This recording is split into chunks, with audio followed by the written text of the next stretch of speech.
Welcome to Module 5, Part 11.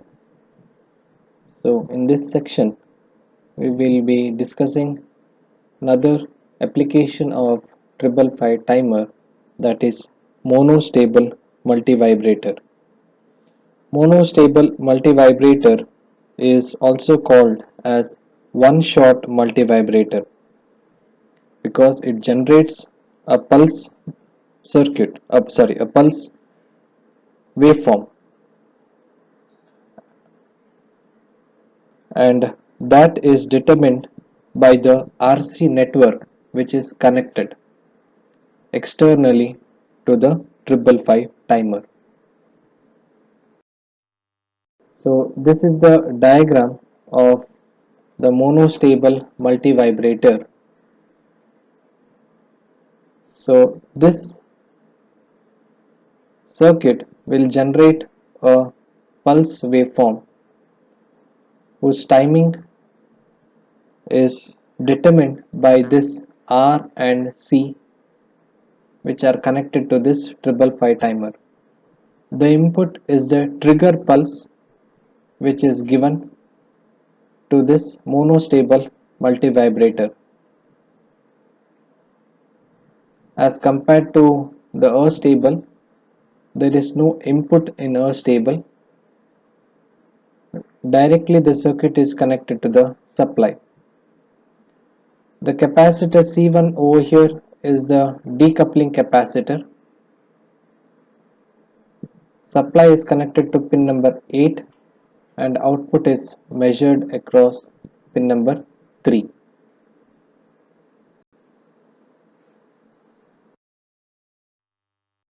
So this is the internal circuitry of the monostable multivibrator along with this triple by timer.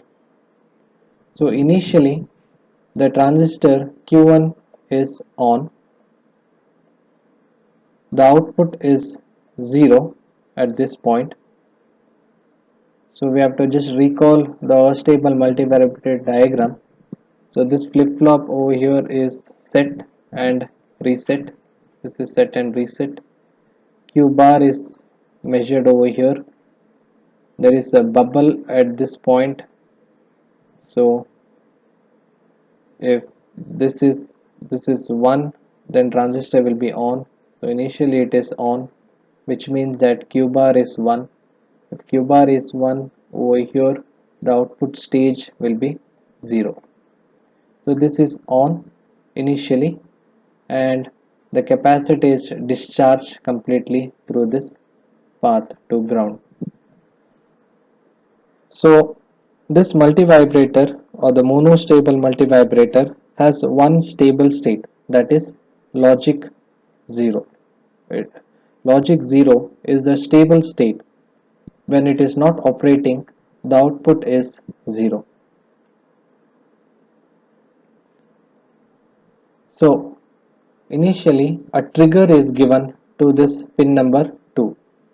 So a negative pulse, which is a trigger, is provided to this pin number 2.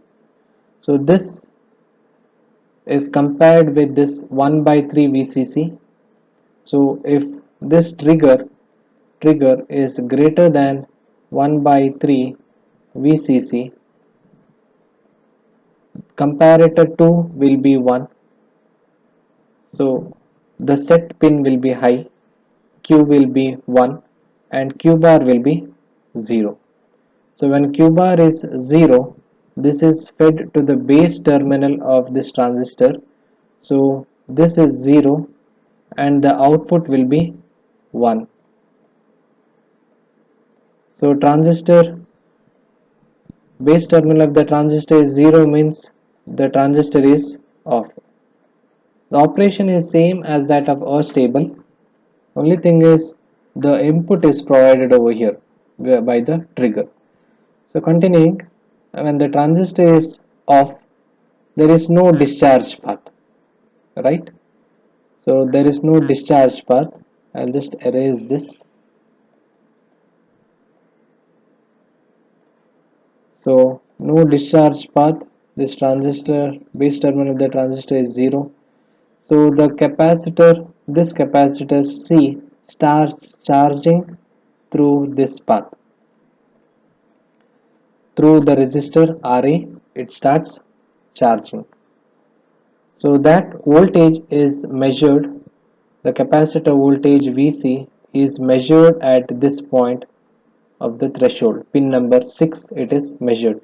So the capacitor charging, starts charging. Once it crosses 2 by 3 VCC, once the voltage across the capacitor, this is 2 by 3 VCC. So once the voltage across the capacitor crosses 2 by 3 VCC, comparator 1 will be high. In the meantime, this has already become 0. So the the comparator 1 is high, which means reset is high. Reset is 1 and set is 0. This will be 0, means Q is 0 and Q bar is 1. Now Q bar is 1. I'll erase this. So now Q bar is 1, which is given to the base terminal of the transistor Q1, and the output over here, now it was 1, now it has become 0.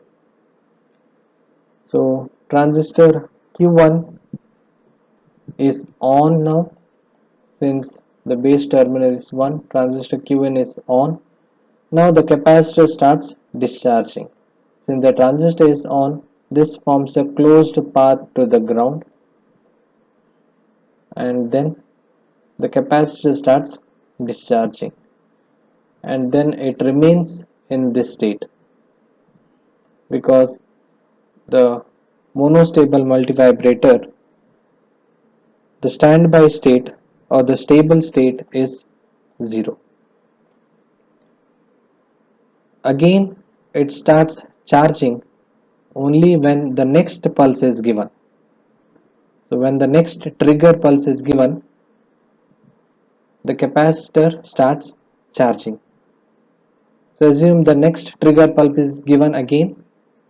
We'll see what happens. Next trigger pulse is given. So if the trigger pulse, negative trigger pulse, is greater than, over here we give the negative trigger pulse. If this negative trigger pulse is greater than 1 by 3 VCC, this comparator will go high, comparator 2 will be high.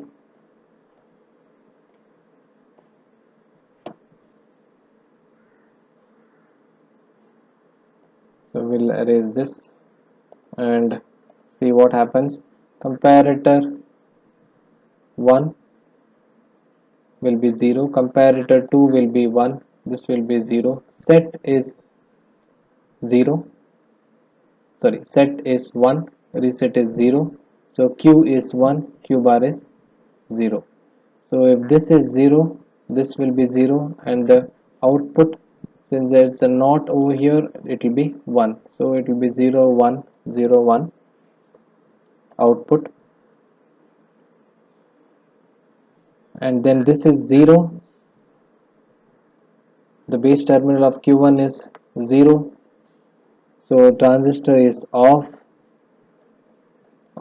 over here, so this becomes an open circuit over here, so this won't be there, and the capacitor starts charging again through the path RAC.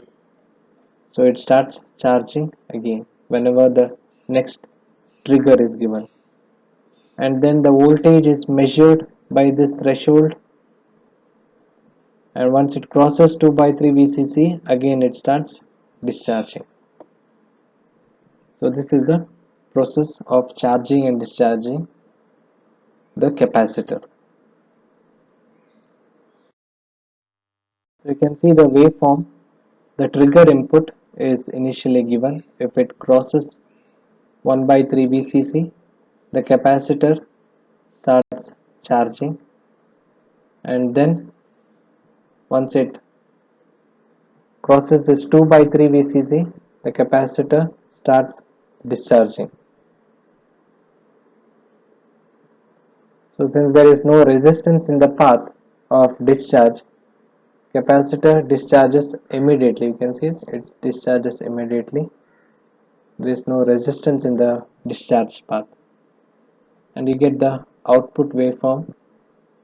Initially it will be high, then during the discharge it will be low, and it will wait for the next trigger pulse. So during the next trigger pulse, again the capacitor starts charging, and the output will be high and then low. So you get a pulse waveform over here. At every trigger you get a pulse waveform. So this pulse we can design accordingly by calculating the values of R and C. So this Tp, the pulse time,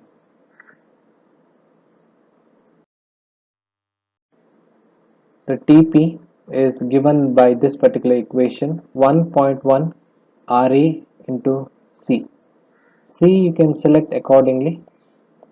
We can select 0.1 microfarad, and then Ra can be selected. Now an assignment problem: design a monostable multivibrator with supply of 10 volt and Tp is given. So we need to get a Tp of 0.042 millisecond. For this, what you have to design? You have to design the resistor R, because in the charging path of the capacitor there is a resistor Ra. So the time it takes to charge depends on the value of the resistor. So this is the time period when the capacitor is charging. So this time period will depend upon the resistor value resistor value R. And in the discharge path there is no resistor, so immediately it will discharge, and then over here again it will charge and discharge. So you have to draw a diagram of both a stable and monostable multivibrator and replace the values there of R and C. Thank you. So this completes the module 5. Next session we'll start with module 1, that is BJT biasing and MOSFETs. So in this topic we have seen the applications of op-amp circuits, DAC, two types of DAC we have seen, weighted resistor and R2R ladder. Then we had checked this analog to digital converter. Then different types of filters we have seen. Before that we have checked the rectifiers, precision rectifier, half wave and full wave precision rectifier. Then we have seen the filters, first order, second order, high pass and low pass filters. Totally 4 filters we have seen. Then band pass filter and then band reject filter, both first order and second order. Then we have seen the 555 timer and its application, two applications, monostable and astable multivibrator. So we have done this few topics we have covered in the class and few topics we have covered online. So this online session may continue for few more days, maybe 1 or 2 months. So please be regular in watching all the videos and doing the assignments. There will be a quiz on these topics which I have covered through online very soon. I'll intimate you the dates.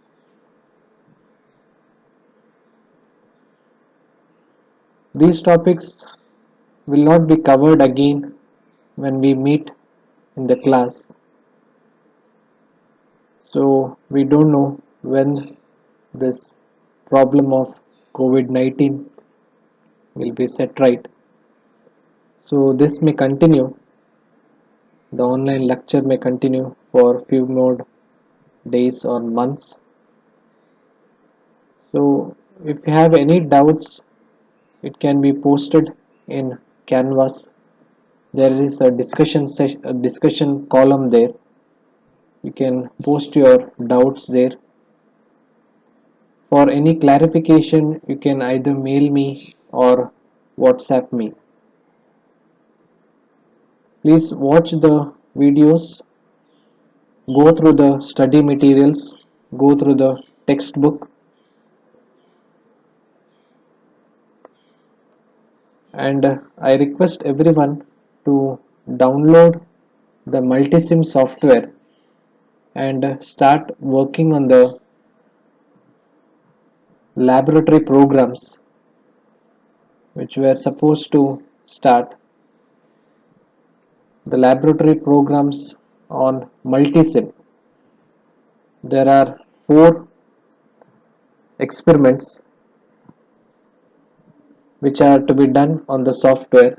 So I request you all to start doing it in the Multisim. I'll give it as an assignment one by one. You can post the results in that. And I also request all of you to post your assignments on the filters which I have given. You can take a picture of that and post it. Based on that, grading will be done. So the next session or the next module will be on BJT biasing and MOSFET biasing. Thank you.